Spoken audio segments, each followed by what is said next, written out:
Ayan, magandang araw po sa atin lahat, no?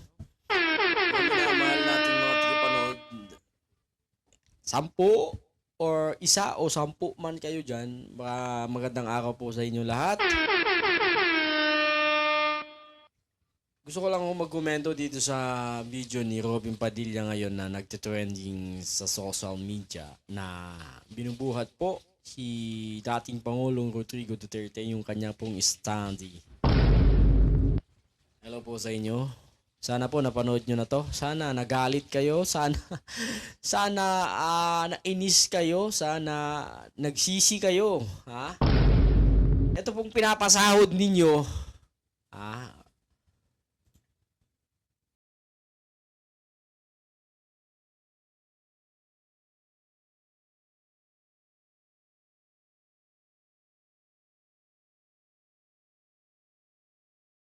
Sumasahod po ito ng salary grade 10. Ano ba? Ano ba ranking ng mga government official ngayon? Sumasahod po siya ng 300,000 plus.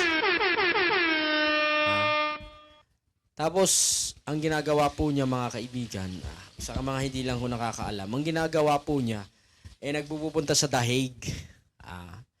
Hindi niya gayahin si Rapi Tulfo na nagdumadalaw sa mga manggagawang Pilipino na inaabuso ng mga putang inang employer ng mga Chinese, mga Koreanis, mga Talponis. Binibisit niya yung mga manggagawa na inaabuso, minamaltrato, putaragis. Samantalang si Robin Padilla, although naka-break sila, in fairness, I give the benefit of the doubt. Pero sana man lang yung break mo, although wala ka namang ginagawa sa Senate, Robin Padilla. Nananawagan ako sa mga nakasuporta at naka-follow, nakasubaybay kay Robin Padilla na nagawi sa ating channel, mga kaibigan.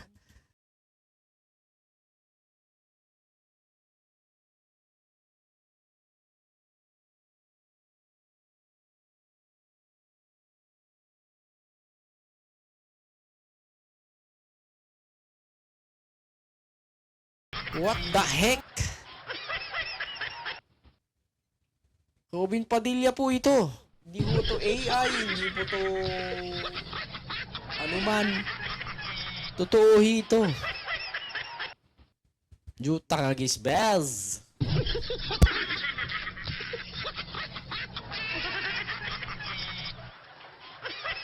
Sana man lang wag mo nang pinabidyo, Robin. Sana man lang pare, wag mo nang pinabidyo. Putaragis naman oh. Ayun ko lang ho ito nakita. Men, what the heck? 300,000 plus. Granting. Sige na. Pagbibigyan kitang hayop ka. Granting na walang kakwenta-kwenta ang committee mo. Committee and Media Relation. Fuck! Yun lang ba ang committee mo? Sana nag-janitor ka na lang sa ano. Ako isang janitor, hindi mo pang lalait yun, no? Sana nag-housekeeping ka na lang sa Senado. Putaragis ka.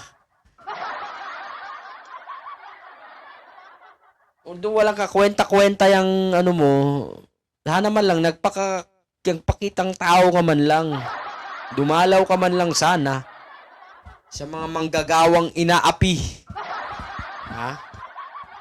Dumalaw ka man lang sana sa mga proyekto ng gobyerno na mabagal. Nagpakitang tao ka man lang sana, di ba? Nagpakitang tao ka man lang sana sa NCAP. Nagsalita ka man lang sana regarding sa NCAP. Nagsalita ka man lang sana regarding sa odd even scheme. Nagsalita ka man lang sana, nagpakitang tao ka man lang sana, although wala ka namang alam. Parehas tayo walang alam. Dahil I'm not a senator of this republic. I'm not a senator of this republic, my man.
Sabihin na lang natin break time mo. Sabihin na lang natin nakababa ang session ng Senado. Ngayon ka lang sana babawi. Kasi nga wala ka naman nagagawa sa Senate. May nepasa ka na bang Republic Act? May dinebate ka na bang Republic Act? Maliban sa pagsasabatas ng marijuana mo? What's wrong? Sana naman sa susunod na election, tanggalin na talaga natin, tuluyan ng tanggalin ng mga artista. Buti pa nga si Lito Lapid eh. Pag sinearch mo yung mga Republic Act ni Lito Lapid, makikita mo diyan. Pag sinearch mo si Republic Act, Robin Padilla, sponsored or author by Robin Padilla, what the fuck, man? Wala akong makita. Tignan nyo, what is the law? What law sponsor or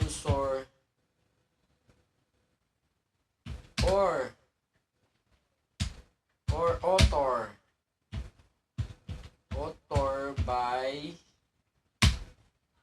Robin Padilla.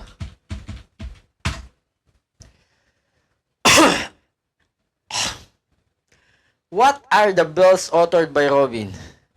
Padilla filed the first week of July of first 10 bills including the act suspension except tax certain fulfill of medical marijuana, rights preparation ng Magna Carta, wala eh. Wala men. Wala mamen. Wala.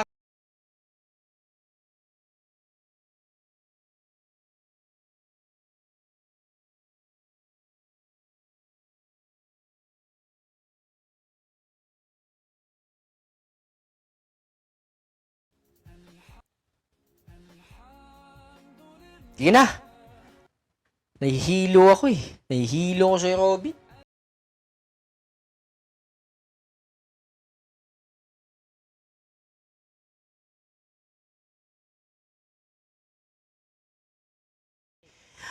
Kagaya ho ni Bam Aquino, di ba, nangampanya siya. Ang kinampanya na talaga yung pre-education. Ano ang kakampanya nito? Pre-marijuana. Targis naman. Sige na.